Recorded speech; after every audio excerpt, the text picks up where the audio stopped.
Kita lanjutkan dialog di Apa Ya. Kabar Indonesia Pagi. Saya mau ke Mas Heri. Mas Heri, kenapa laporan ini terus saja muncul, Mas? Ini kan sudah berjalan penyelidikan di Polda. Kenapa nggak tunggu sampai polisi menyatakan bahwa ijazah ini asli, semuanya selesai kan? Ya. Asli atau palsu? Ini mungkin ada sedikit blunder dari tindakan yang kurang cepat ya, dari proses laporan-laporan kemarin yang rasa-rasanya memang agak lambat begitu, dari penyelidikan mau naik ke sidiknya, kemudian proses selanjutnya itu menurut saya memakan waktu yang agak cukup lama. Tapi di sisi yang lain ada catatan terhadap mengapa kemudian maraknya laporan-laporan ini juga. Saya rasa ini memang bisa saja sengaja diciptakan untuk memberikan pressure, tekanan kepada penyidik terhadap perkara yang kemarin itu mau diapakan gitu. Karena kalau dibiarkan begini lagi, maka akan ada laporan lagi dari yang lain.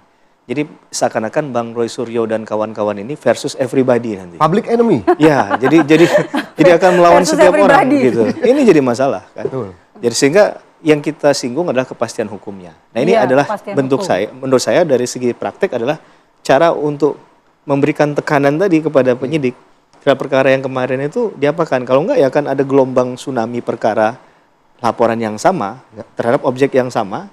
Kalau kita tarik kan sebenarnya objeknya mirip-mirip ini ya. Karena dari kasusnya Pak Jokowi merembet ke si A, ke si B dan lain sebagainya. Sehingga menurut saya harus segera ada tindak lanjut terhadap perkara tersebut. Memang bola panasnya ada di penyidik sekarang ya. Apakah kemudian dihentikan perkaranya atau dinaikkan?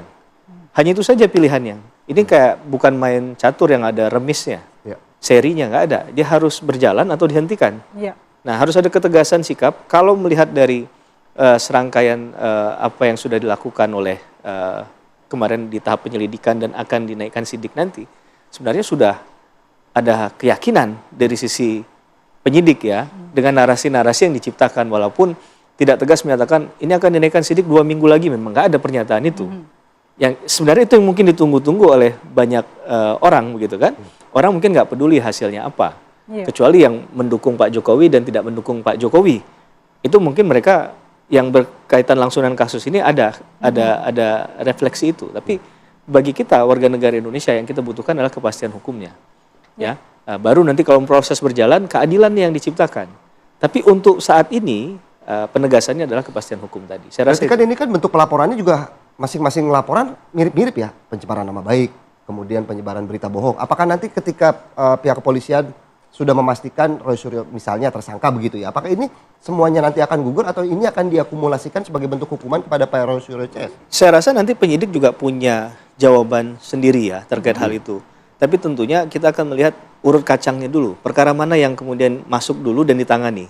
Nah, kalau nanti kemudian ada penilaian sendiri secara bijak oleh penyidik, ternyata oh ini intinya sama nih objeknya. Ini sudah terkualifikasi. Mungkin itu yang akan diteruskan nantinya.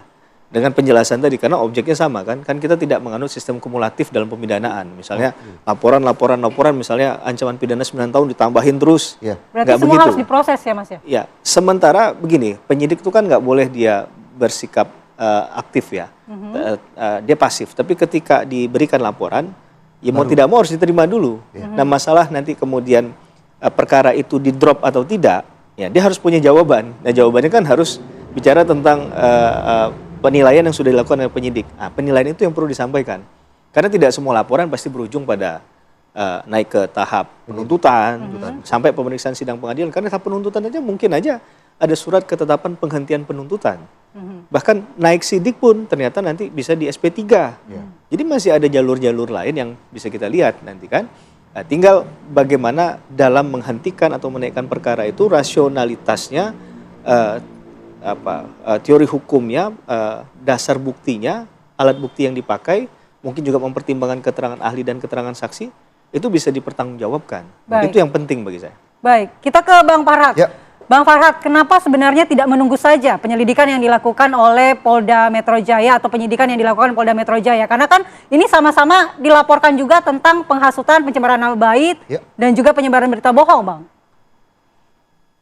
Ya, kami melihat di sini Roy Suryo CS itu bukan untuk menuntut keadilan, justru dia melakukan perbuatan yang kita rasakan tidak adil buat Profesor Paiman, ya. Artinya awalnya kan mereka bilang ijazah palsu, ya. Harusnya kan yang memiliki legal standing dalam persoalan ini palsu itu UGM dong. Kenapa dia nggak nuntut UGM? Sedangkan pihak UGM mengatakan ini jasa asli produk mereka. Nah, kemudian karena ada penghentian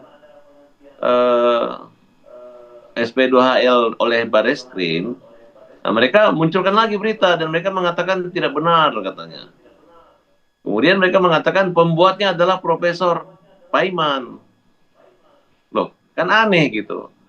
Artinya, kalau Pak mantan Presiden Pak Jokowi dikatakan menggunakan ijazah palsu, memiliki ijazah palsu, ini lebih parah lagi. Berarti Profesor Paiman ini adalah orang yang mencetak, mengetik, dan lain sebagainya. Kan itu kan suatu kejahatan menurut kita. Gitu. Sedangkan Roy Suryo tidak memiliki bukti satupun. Kalau tadi pengacara daripada Roy Suryo dan Dr. Tipa mengatakan ada bukti, ada pengakuan, itu bukan penelitian, Pak. Ya, itu bukan penelitian. Kalau penelitian, penelitian apa? Harus punya, kalau namanya peneliti itu bukan hanya alasan saya orang UGM, enggak. Sama UGM aja mereka sopan kok. Mereka sopan kok. Kemarin mantan rektornya aja digiring ke arah ke sana. Akhirnya mungkin tidak mengerti juga gitu. Karena kita anggap udah tua, udah pikun, ya kita maklumilah gitu. Tapi kalau pada saat itu mereka tidak mencabut pernyataan itu, mungkin mantan rektor itu kita laporkan gitu. Tapi untunglah beliau menyadari gitu. Jangan sampai terbawa provokasi dan hanya gara-gara dibayar sejumlah uang sehingga mereka membuat satu opini yang negatif buruk terhadap Pak Jokowi dan keluarga, termasuk Profesor Paiman gitu. Nah, makanya kita melakukan gugatan perdata di Pengadilan Negeri Jakarta Pusat minta supaya hakim menyatakan itu adalah perbuatan yang melawan hukum yang tidak boleh mereka lakukan ulangi lagi. Kemudian Baik.